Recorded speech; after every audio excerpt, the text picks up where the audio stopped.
Welcome to the Sundial Hotel and welcome to Whistler. My name is Rich. I run a company here called RichLife, which is fitness and yoga boot camps. Feel free to come to my yoga classes here at the Sundial on a Tuesday and Thursday morning and a Friday at midday.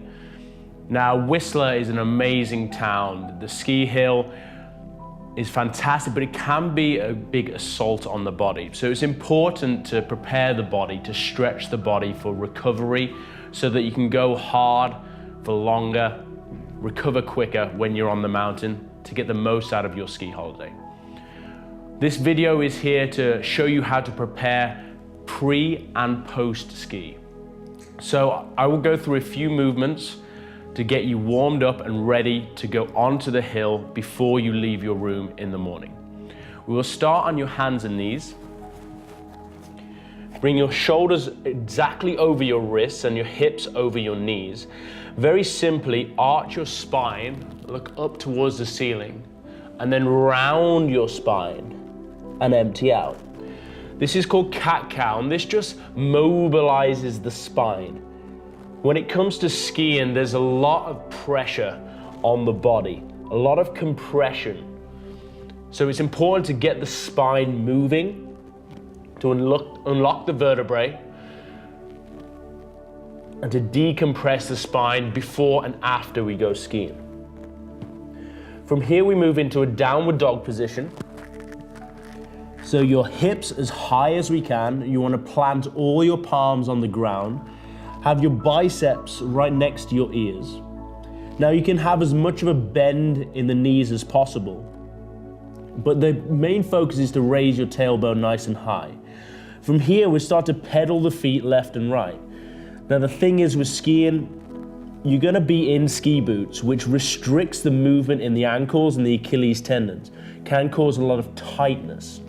So here we're working out that tightness in the Achilles, the ankles, the calves. From here, come forward into a high plank. Lower down your chest to hover just above the ground. Place the tops of the feet on the ground, upward facing dog. Again, an extension of the spine, and come back into that downward dog. Now we'll do that 3 times. Lower down, extension in the up dog, hips high in the down dog. One more, forward plank, lower down, tops of the feet on the ground, and thighs off the ground, downward facing dog. Now bring your right leg into the air behind you, bend your knee and stack your hips, so right hip is on top of left. Really pushing your left heel down into the ground. From here, step your right foot outside of your right hand. Just stay here for a moment, feel a little stretch in the groin, then step it back. Raise your left leg into the air behind you, bend your knees, stack your hips. Shoulders are square to the front of your mat. Then once again, place the left foot outside of the left hand. Now before skiing, pre-skiing, we're focusing on movement in the body. Static stretching is amazing and very beneficial. However, it's more beneficial post-skiing. We're going to be moving for the next hours or days doing this skiing, so we've got to move the body right now. Dynamic movements. Raise the right leg into the air behind you. Step it through. Crescent lunge here, so both feet are at 12 o'clock on the clock face. We're getting a little bit of heat into the legs. Open out into a warrior 2. Get nice and deep. Reverse the warrior, keeping the front leg exactly how it is. Left hand slides down the leg, and then come all the way forward. Lower back down, upward facing dog, and a downward facing dog. Now we'll just go to the other side. Very simple. Step in the foot through, crescent lunge, front knee over your ankle, back leg straight, arms are tall and biceps next to the ears, then open into a warrior 2, so back foot slightly turned out, then we reverse the warrior, and then come all the way down to the ground once again. Upward facing dog, extension of the spine, and then downward facing dog. Once again, pedal the feet here. Just focusing on getting movement into the body. Then right leg up into the air. Second round with a slight variation here. So bringing your hands back up, we're into our crescent lunge. This time place your left hand down on the ground and your right hand up. Squeezing your legs into the center line of the body. Twisting the spine to unlock the vertebrae. Bring the hand back down, rise back up crescent lunge. Open out warrior two. Reverse the warrior.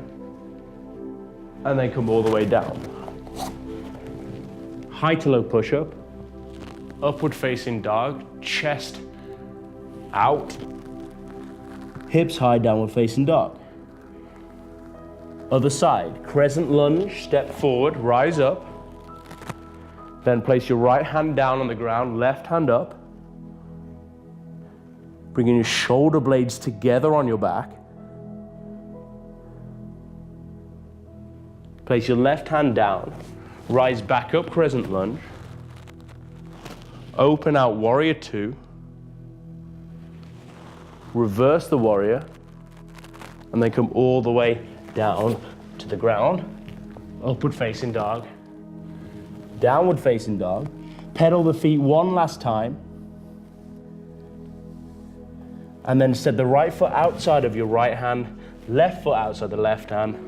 Low squat here, hands to prayer. And just rock left and right. Again, getting into your hips. Now this is a great way just to wake your body up in the morning. If you are feeling a little stiff after the previous day's skiing, this should loosen you up and prepare you for the mountain and what's to come. Now, after skiing, very important, you've been on the mountain, the legs, the glutes have worked really, really hard. What happens in the body is those muscles become tight.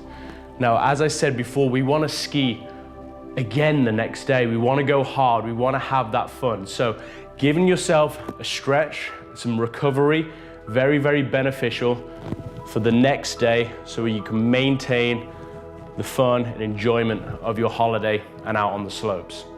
So I'm going to run through a very simple flow that is going to work and stretch, release, and lengthen the hip flexors in particular, the hamstrings.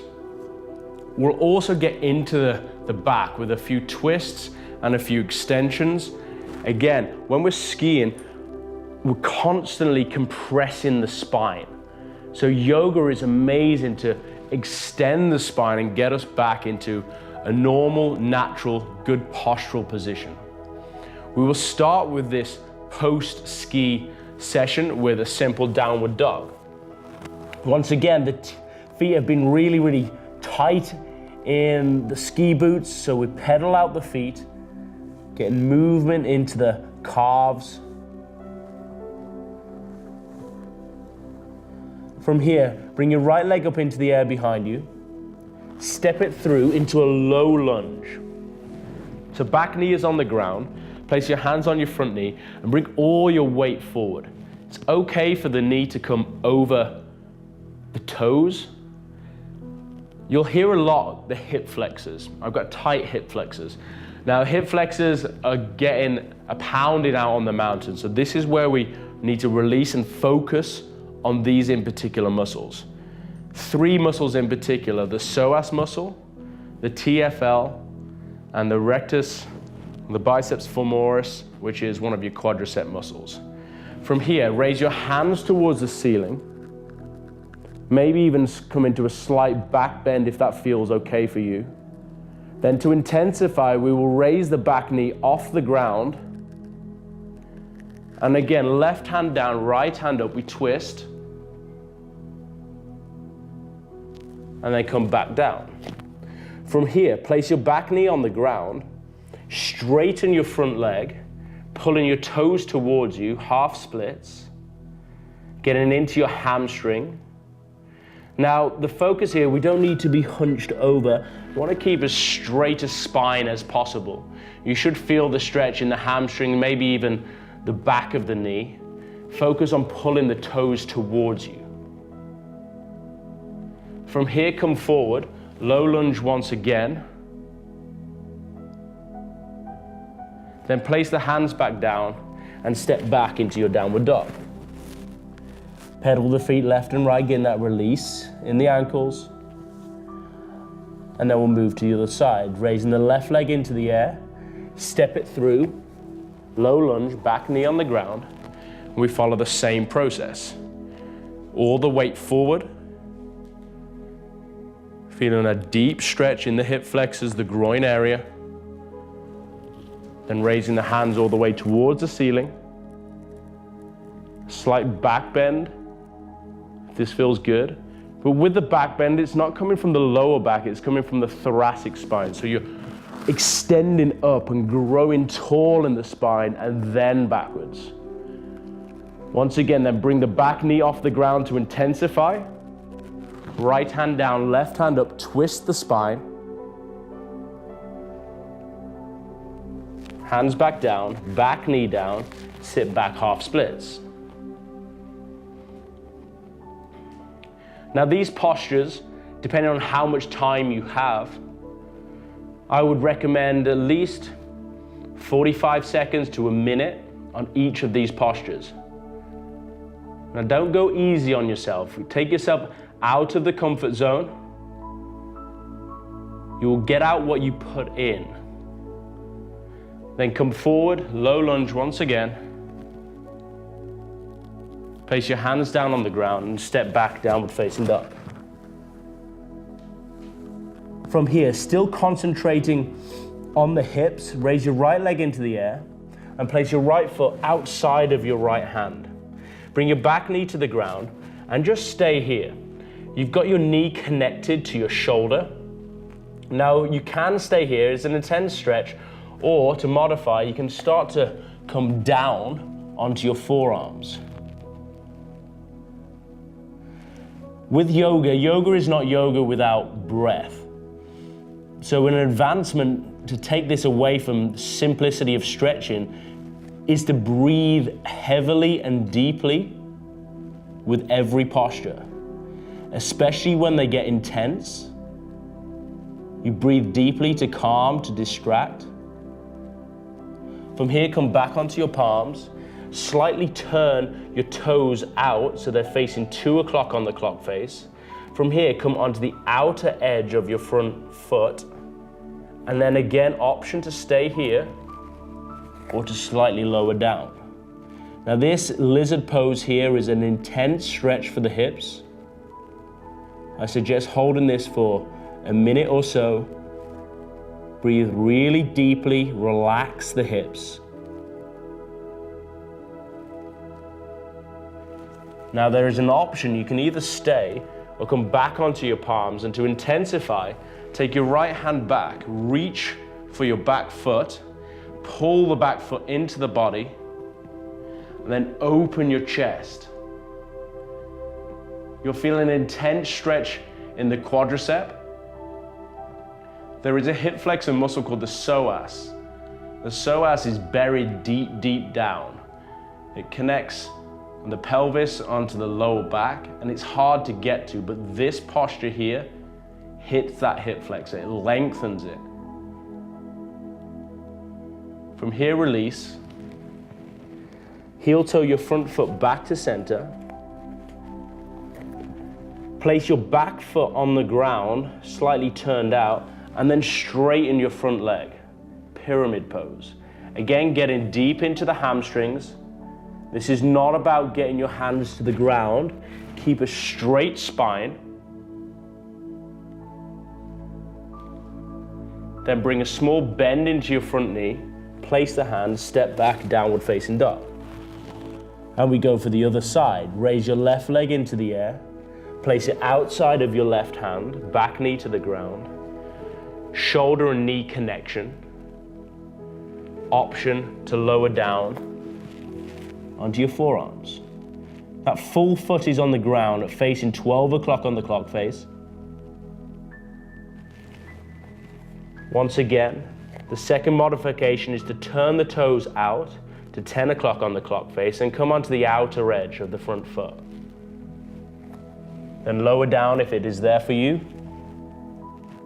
You'll be amazed to find how your body will develop and adapt into a posture if you give it time and some patience. Option to stay there, hold it for a minute or so, or take your left hand, grab hold of your back foot, pull it into the body to activate and lengthen the psoas muscle, and then open your chest. To intensify this, you can use that left foot and push into your hand, almost creating a tug of war with yourself. Release, come forward, heel toe the front foot back to the center of your mat. Place your back foot slightly turned out and straighten your front leg. Once again, pyramid pose. So the leg is not completely locked. There's a softness to the front knee, but there should be a real lengthening in the hamstring, a sensation that you'll know you're in the posture. Place your hands down onto the ground, step your back foot in, and bring your feet hip distance apart, or the space of 2 fists. Interlock your peace fingers around your big toes, and then pull your head, your scalp towards the ground by bending your elbows out to the side. We're still focusing here on hamstrings. So obviously skiing is a pounding on the lower body, the big muscle groups. Make sure you relax your head here, nod your head yes, shake it no, and bring as much of a bend into your knees as you can for you to get your chest to touch onto your thighs. If you are there with that chest-thigh connection, then straighten your legs to get more out of the hamstrings. Then release your fingers, raise your toes off the ground and place your palms underneath your feet. Again, relax your head, your torso is heavy. Bring a bend into your right knee and straighten your left leg. And then switch to the other side, bend in the left knee, straight in the right leg. Come back to center, drop your head a little lower. As the muscle fibers adapt into the stretch and they start to feel comfortable, that's when you push a little bit further. You're in a safe place here. Take your hands from underneath. Take a halfway lift, straighten your spine. Place your hands back down on the ground and step back, downward facing dog. Raise your right leg into the air behind you, then step it through. Rise up into your warrior 2, only for a second here, then straighten your front leg. Hinge forward from the hips until you can go no further. Bring your right hand to the outer edge of your ankle and your left hand up into the air. Once again, both legs are straight, but knees are soft. Rise up, warrior 2, and then turn your foot to be parallel with your left foot. Pigeon your toes slightly in. From here, forward fold, all the way down to the ground. Placing your hands on the ground. This posture, you feel it in the hamstrings, the groin. Play with your weight, rock forward, rock back. You can maybe take the peace fingers around the big toes once again and use that connection to pull yourself further down to the ground. From here, place your hands flat on the ground, bend into your left knee, take your weight out to the left, low side lunge. and take it out to the other side, bending the right knee, weight over to the right. Come back to center, curl all the way back up, turn the front foot, warrior two, reverse the warrior, and then come all the way down to the ground, back into your downward facing dog. Very simple, we repeat on the other side. Try and keep the same time period on the right side and the left side. So from here, we lift the left leg up into the air. We place it through, rising up, warrior two, straighten the front leg, hinge forward from the hips, down triangle pose here, trying to get a beautiful line from the floor through your lower arm, through the top hand towards the ceiling. Then slight micro bend into the front knee, rise up, warrior two, swivel your left foot parallel to your right, and once again, forward fold. Option here to interlock your fingers behind your back and raise your hands as far away from your back as you can. Or simply, with every exhale, try and lower your scalp closer to the ground. And again, bend your knees as much as you need to.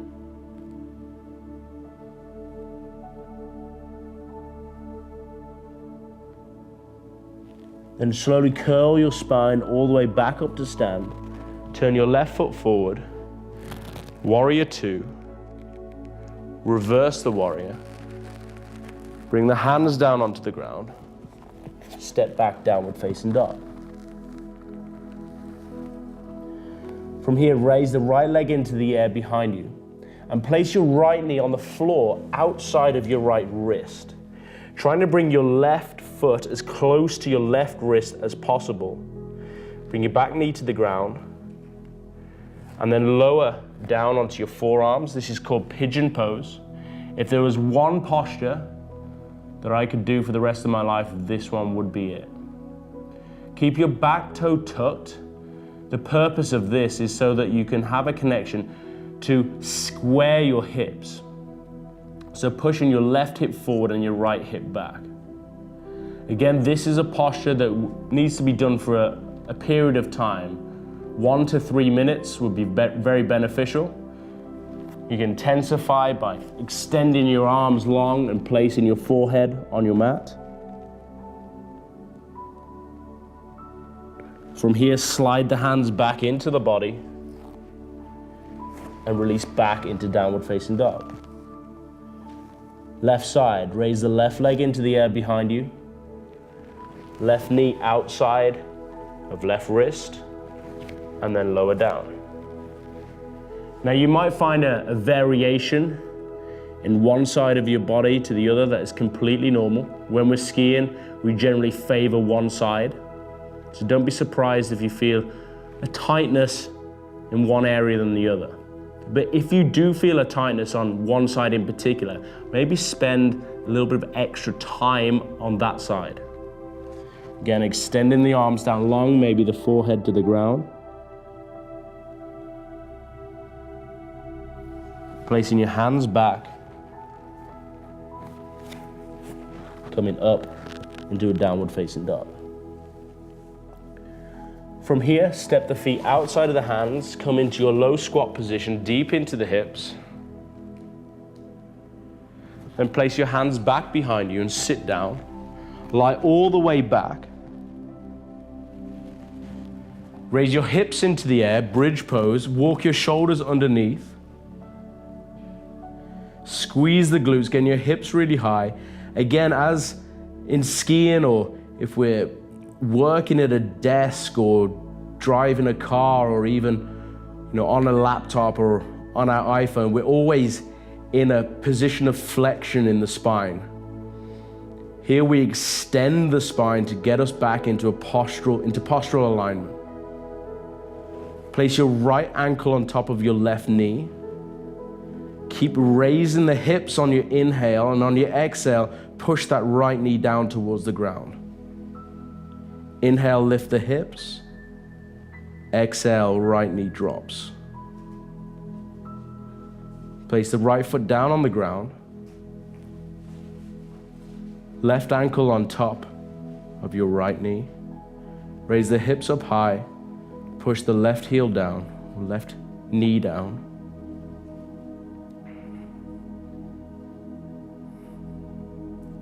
And then release.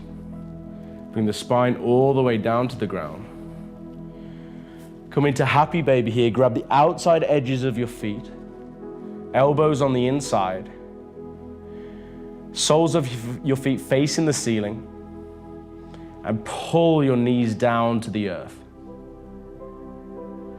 Try and get as much of your lower back onto the ground as possible, and you can try and do this by pushing into your hands. From here, keep hold of your right foot, but extend your left leg onto the ground. Half happy baby. Bring them all the way back into full happy baby and switch to the other side.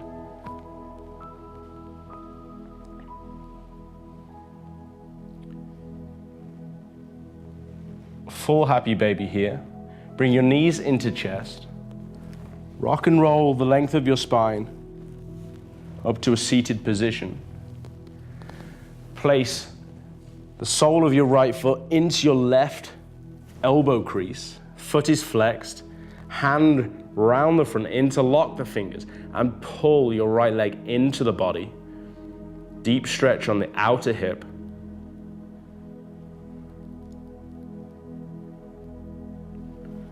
Release the foot and go for the other side.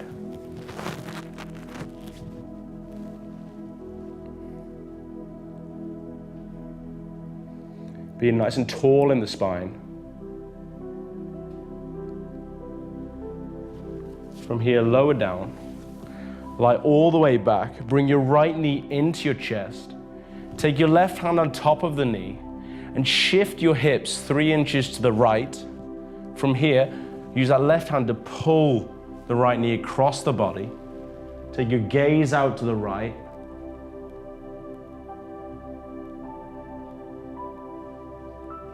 And a lovely twist into the spine, and then we go for the other side. So again, left knee in, right hand on top of the knee.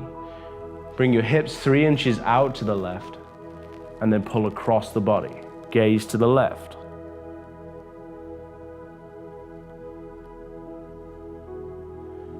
Come back to center.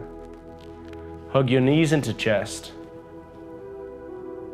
Then if you have the time, the most important part of yoga is the deep rest at the end, the Shavasana.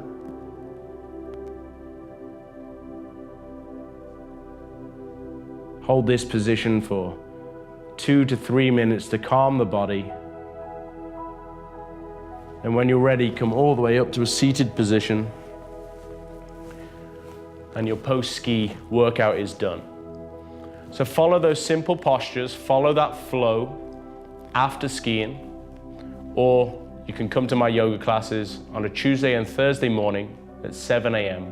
or midday on Friday, and join the Rich Life community here at the Sundial. Have a wonderful holiday, ski hard on the slopes, and I hope to see you soon.